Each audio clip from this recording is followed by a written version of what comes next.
अपनी बार 300 पार हमने 2017 में कहा था और 2022 के लिए भी सीतापुर में हम आपको कह रहे हैं, फिर 2022 में 300 पार है।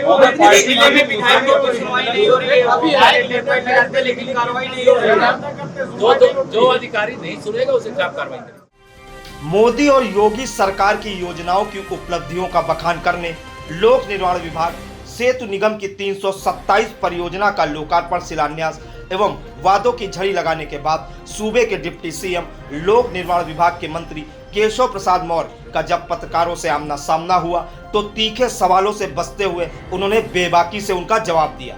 पत्रकार एक के बाद एक सवाल दाग रहे थे, जिनमें महंगाई से लेकर गन्ना मूल्य बढ़ोतरी न होने जैसे सवाल थे, लेकिन डिप्टी सीएम केशव प्रसाद मौर्य अपने अंदाज में जवाब देते रहे। शहर के जीके ग्रांड में आयोजित पत्रकार वार्ता में मनमाफिक सवालों का धड़ाधड़ जवाब देते रहे, लेकिन जो सवाल सरकार को चुभ रहे थे वो अपच होते जा रहे थे। आप भी सुनिए पत्रकार वार्ता में डिप्टी सीएम केशव प्रसाद मौर्य ने किस अंदाज में सवालों के जवाब दिए।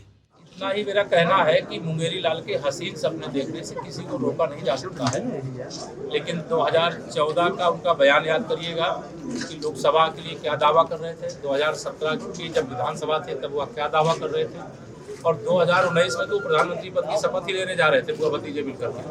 लेकिन जनता का जो आशीर्वाद है भाजपा के साथ है और भाजपा के कार्यकर्ताओं के परिश्रम के परिणाम स्वरूप आज हम यह पूरे विश्वास से कह सकते हैं कि एक बार फिर से जनता का आशीर्वाद भाजपा को प्राप्त होगा और हम लोग 300 से ज़्यादा सीटें उत्तर प्रदेश विधानसभा के चुनाव में फिर जीतेंगे और सरकार बनाएंगे, सुशासन देंगे, गरीबों का, किसानों का, मजदूरों का, नौजवानों का भविष्य कैसे उज्जवल हो, इसके लिए सब काम करेंगे।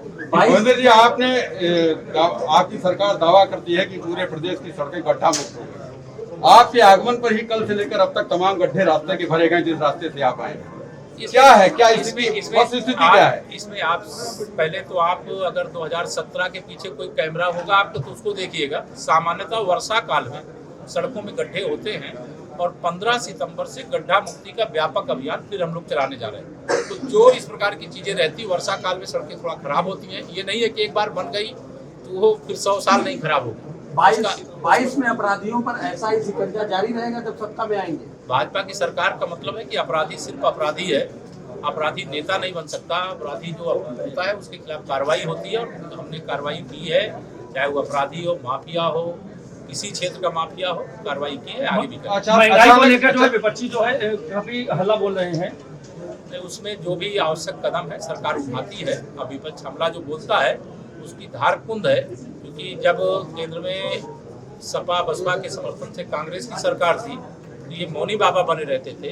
जब माननीय नरेंद्र मोदी जी के नेतृत्व की सरकार है, इतने अच्छे शानदार काम कर रही है, कोई गरीब भूखा न रहे इसके लिए प्रधानमंत्री गरीब कल्याण अन्न योजना चल रही है, अनेक प्रकार के अन्य रोजगार के अवसर पैदा किए जा रहे हैं, प्रदान किए जा रहे हैं। तो यह तो विपक्ष के जो बयान है वो मैं यह मानता हूँ कि केवल राजनीतिक बयान है, जनता के दर्द से उनका कोई लेना देना तमाम ब्राह्मणों को लेकर समझ हो रहे हैं। घरेलू गैस के दाम 4 साढ़े 4 साल से गन्ना किसानों का 1 रुपये नहीं बढ़ा है और आप कह रहे हैं कि किसानों की आय दुगनी कर रहे हैं। आप जनता की बात करेंगे 350 सीटें आप कैसे जीतेंगे जब रेट नहीं बढ़ेगा किसानों का, कैसे उनकी आमदनी? ऐसा नहीं है, किसानों की आमदनी बढ़ाने की दृष्टि से सरकार ने जो गन्ना का एक विषय जरूर आप ला रहे हैं उसको लेकर के भी हम कोई उसमें तर्क नहीं देना। कई अच्छे काम किए गए हैं और अभी काम जो भी अच्छे किए जा सकते करेंगे। बोलो भाई, आप नेता नहीं पत्रकार हो।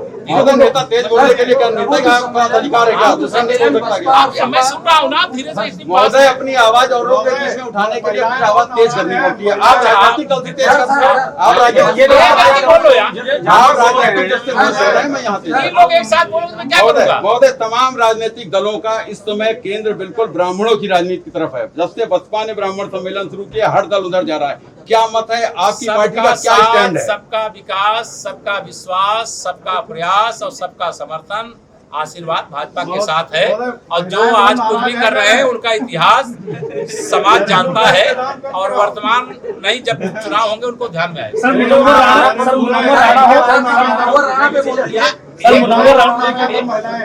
एक मेरा एक निवेदन है कि सवाल कर लो आप, जिससे करो मैं जवाब दे दूंगा। बोलिए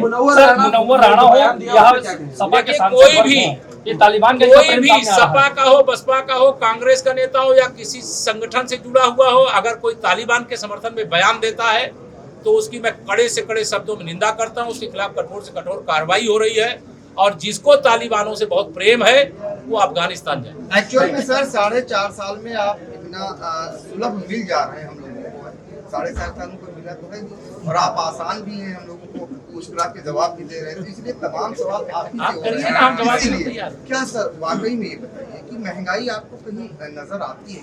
नहीं, महंगाई मैं ये नहीं कह रहा हूँ कि महंगाई नहीं बढ़ी है, महंगाई बढ़ी है, लेकिन उस महंगाई पर अंकुश लगाने के लिए तमाम आवश्यक कदम उठाए।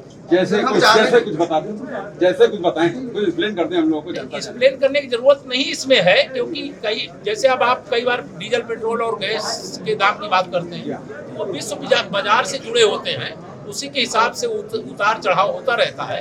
लेकिन अन्य प्रकार से भी महंगाई पर नियंत्रण करने के लिए गरीब के सामने या नागरिकों के सामने कोई संकट न रहे, भरोसा रखिए। माननीय नरेंद्र मोदी जी देश के प्रधानमंत्री हैं और आदरणीय योगी जी उत्तर प्रदेश के मुख्यमंत्री हैं, तो यह डबल इंजन की सरकार जो भी जनता के हित में है, जितनी जल्दी से जल्दी उसका ईमानदारी से परिणाम दिया जा सकता है।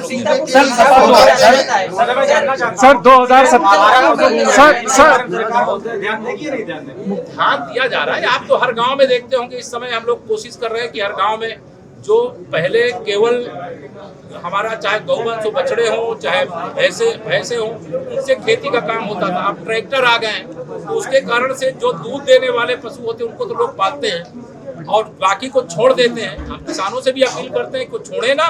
सरकार के स्तर पर हमने अभी बजटी व्यवस्था की है, अनुपूरक में भी व्यवस्था की है।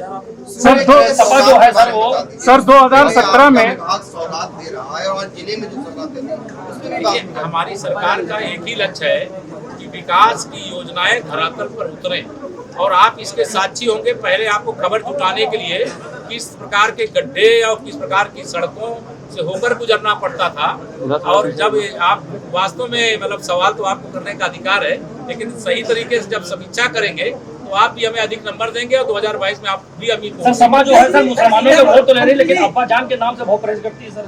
क्या जी? सपा जो है मुस्लिमों के वोट तो ले रही है, लेकिन अब्बा जान के नाम से चिढ़ रही है। इस समय जो बयान दिया था, जो चिढ़ रहे हैं उनको चिढ़ाने का काम जनता करेगी।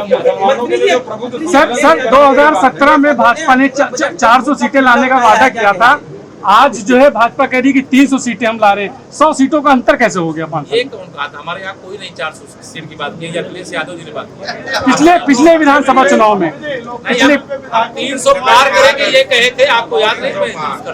आपकी बात 300 पार हमने 2017 में कहा था और 2022 के लिए भी सीतापुर में हम आपको कह रहे हैं, फिर 2022 में 300 पार।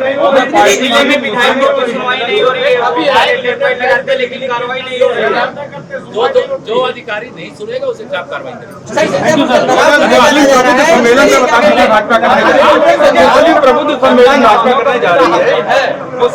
सबका साथ सबका विकास, सबको जोड़ने जा रहे हैं। जो हमसे अभी दूर है वो भी हमारे पास आएगा, क्योंकि हम ही सच्चे हैं, बाकी सब झूठे हैं।